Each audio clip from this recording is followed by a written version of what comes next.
Well, this outcome, this report, I think was completely predictable.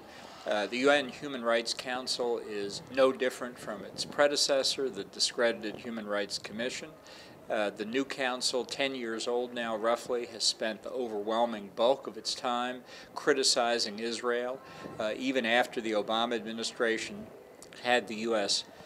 Join the council, it's had no impact. All of that was predictable as well. So when the Human Rights Council decides it's going to investigate a conflict in which Israel is involved, you can write the report in advance. This is a circumstance that happens again and again and again, and this is simply one more example of it. The fact is that the report ignores all of the many steps that Israel took, well in excess of the requirements of international law, to confine its activity to military objectives, to protect innocent civilian populations, to do everything it could to minimize collateral damage.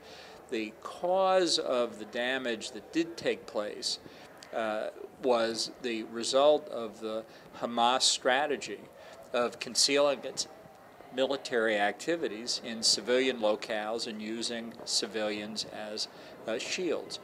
You can go through this episode by episode that the report recounts, and there's simply no other explanation than that this is another example of the pervasive U.S. bias against Israel. I think he believes that the Palestinians have been mistreated historically, and that it's his responsibility to create a Palestinian state that makes up for that. I think he misunderstands history. I think it's missing in places what actually happened. I think his ideology blinds him to the reality. I think it is, in many respects, a European social democratic third world ideology in which the Palestinians are the victims, and he doesn't see that, in fact, they've been misused by others in the region as the tip of the spear against Israel. So he's looking at the region through the wrong end of the telescope, and I think that explains much of his policy. What do you think Israel need to do in this situation?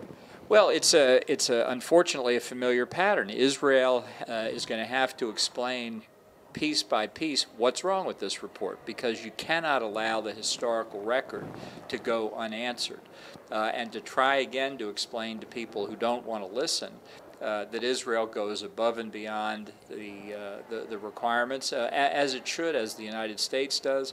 The fact is it's being attacked by a group of terrorists who have a radical ideology, who don't see a distinction between military and civilian activities, who routinely conceal what they do by using innocent civilians to cover their activities, which they're still doing today in Gaza with rocket storage, mortar facilities, and a whole range of other military capabilities to use against Israel at a later date. This is an unceasing burden that Israel has. It's unfair to say the least, but to ignore the reality would simply be to give Israel's enemies the advantage. Mr. Bolton, you was ambassador in the United Nations. What do you think about BDS? Well, this is nothing less than an effort to delegitimize the state of Israel itself. It's really much more than a criticism of specific Israeli policies. This is the kind of activity that really seeks to buttress the argument that Zionism is a form of racism, that Israel is an imperialist state. All of these boycott, divestiture, and sanctions activities are intended to make Israel look like an occupying power, an apartheid state. This was the way the real apartheid regime in South Africa was discredited, and it's a wholly inapposite analogy to say that this is what Israel is. But this is what Israel's enemies have seized upon.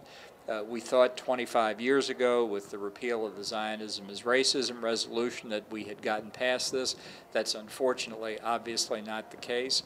So this is just the latest version of how to delegitimize Israel. And that, therefore, in opposing the BDS movement, it's not just a disagreement at the margin. This is an argument about whether a peaceful democratic state like Israel can exist in the Middle East. Soon it seems like that we have a deal with Iran.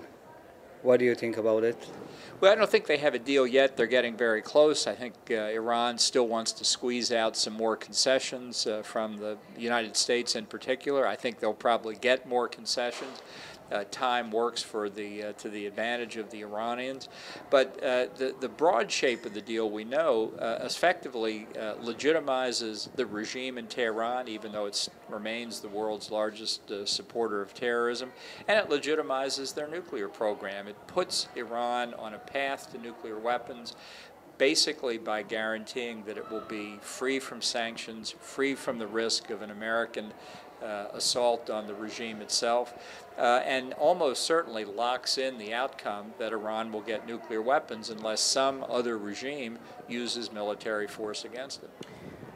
Why do you think that President Obama running so fast to sign this deal? Well, I think he's worried that the more people look at the terms of the deal, the more they understand its implications, the more they will realize that from the U.S. perspective, from perspective of our friends in the region, not just Israel, but the Arab states, that this is a way of increasing Iran's influence in the region and in the broader world.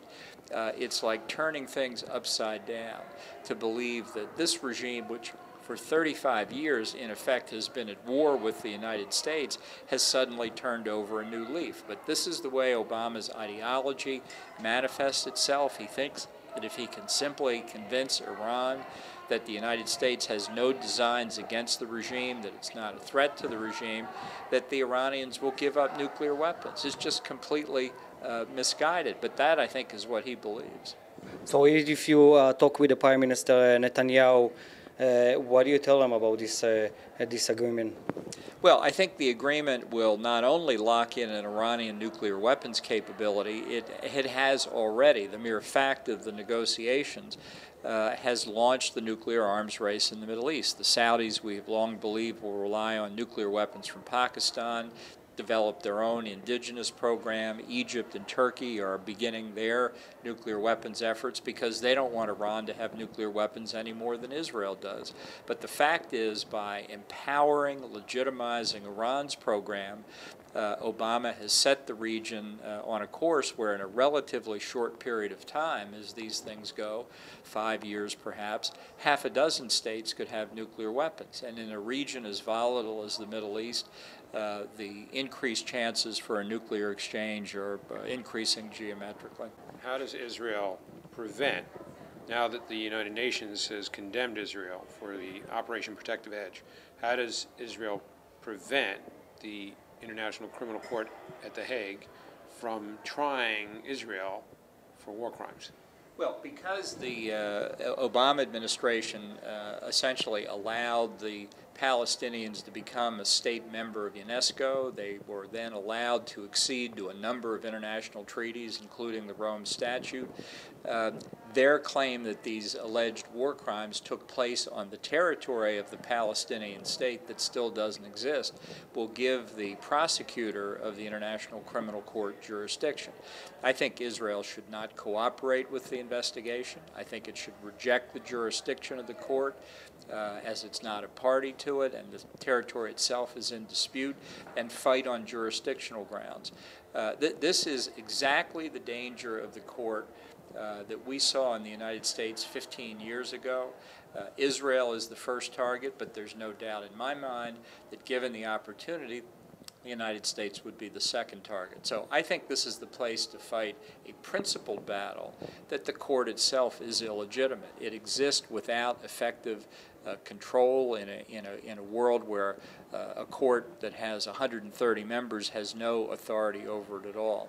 And I see this not just from the perspective of Israel, although it is most immediately threatened, but I see this as a very direct threat against the United States as well.